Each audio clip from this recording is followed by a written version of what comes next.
여러분 안녕하십니까? 2022년 5월 4일을 맞아서 오늘도 하나님께서 우리에게 주시는 생명의 말씀 고린도전서 1장 26절로 31절 함께 나누겠습니다. 형제들아 너희를 부르심을 보라. 육체를 따라 지혜로운 자가 많지 아니하며 능한 자가 많지 아니하며 문벌 좋은 자가 많지 아니하도다. 그러나 하나님께서 세상에 미련한 것들을 택하사 지혜 있는 자들을 부끄럽게 하려 하시고 세상에 약한 것들을 택하사 강한 것들을 부끄럽게 하려 하시며 하나님께서 세상에 천한 것들과 멸시받는 것들과 없는 것들을 택하사 있는 것들을 폐하려 하시나니 이는 아무 육체도 하나님 앞에서 자랑하지 못하게 하려 함이라. 너희는 하나님으로부터 나서 그리스도 예수 안에 있고 예수는 하나님으로부터 나와서 우리에게 지혜와 의로움과 거룩함과 구속함이 되셨으니 기록된 바 자랑하는 자는 주 안에서 자랑하라 함과 같게 하려 함이니라. 아멘. 방금 읽어드린 본문의 말씀을 중심으로 나의 지혜와 의로움과 구속함이 되신 예수에 대해서 말씀을 나누겠습니다. 다시 한번 말할까요? 나의 지혜와 의로움과 구속함이 되신 예수님, 이 주제를 함께 생각해 보겠습니다. 고린도 교회 안에 발생된 분쟁과 분파에 대해 책망하고 있는 큰 주리적 흐름에서 오늘의 말씀을 묵상할 때에 아무것도 자랑할 것이 없고 가련한 죄인의 상태에서 부름받은 너희들이 무엇 잘난 것이 있다고 자랑하고 교만을 떨며 교회 안에서 분쟁과 분파를 만드느냐 하는 부끄러운 책망으로 오늘의 말씀을 받아들이게 됩니다. 오직 교회 안에는 예수님만 드러나야 되고 그 이름 안에서 하나 되기 위하여 그 밖에 인간적인 것들은 다 배제되고 인간적인 것으로 자랑할 만한 것들은 다 내세우는 것이 있다면 그는 그리스도와 교회를 욕되게 하는 자요 자신의 주제를 파악하지 못하는 사람인 것으로 이해를 해보게 됩니다.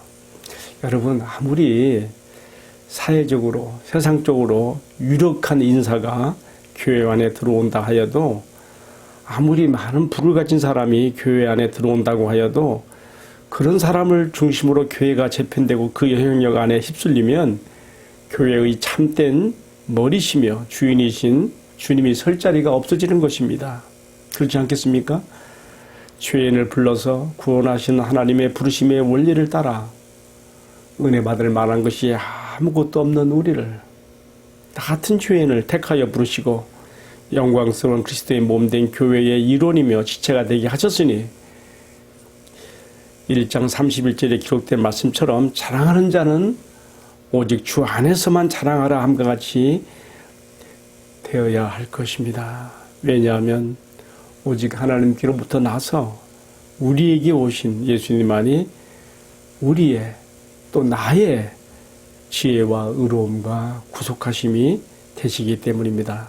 저는 이 본문의 말씀을 중심으로 두 가지로 적용을 합니다. 이 나의 의로움과 거룩함과 구속함이 되신 예수님에 대한 두 가지 적용을 해보게 되는데 첫 번째는 나의 존재 이유와 의미가 되시는 예수님입니다.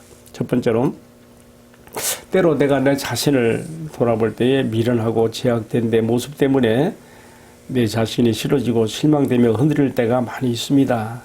그러나 오늘의 말씀을 꼭 붙잡고 나의 의로움과 거룩함과 지혜와 구속함이 되신 예수님을 바라보고 더욱 나의 시선을 주님께 고정해야 될 것을 마음에 다짐합니다. 왜냐하면 하나님께로부터 나에게 오셔서 나의 지혜가 되시고 나의 의로움이 되시고 나의 거룩함이 되시고 구속함이 되신 예수님만이 내가 나를 긍정하게 할 수 있는 내 존재의 이유와 모든 의미가 되시기 때문입니다.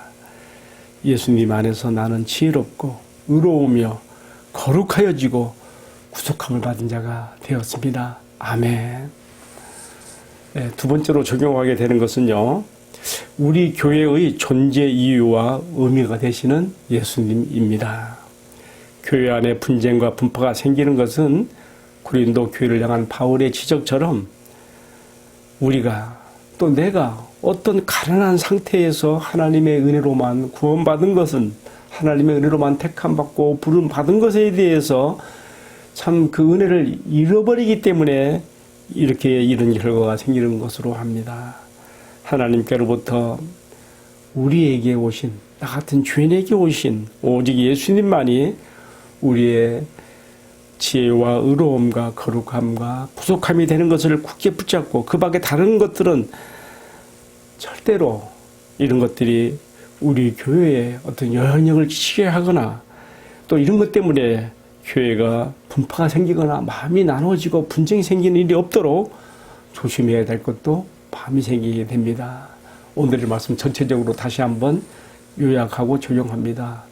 하나님께로부터 우리에게 오셔서 우리의 또는 나의 의로움과 지혜와 거룩함과 구속되신 예수님만이 내 삶의 의의와 존재의 의미가 될 수 있으며, 더 나아가 우리 교회가 바로 이 주님 안에서 하나 되고 중심을 이루어 아름다운 신앙 공동체를 이루어 나갈 수 있게 되는 것을 오늘의 말씀으로 적용하게 됩니다. 같이 기도하겠습니다.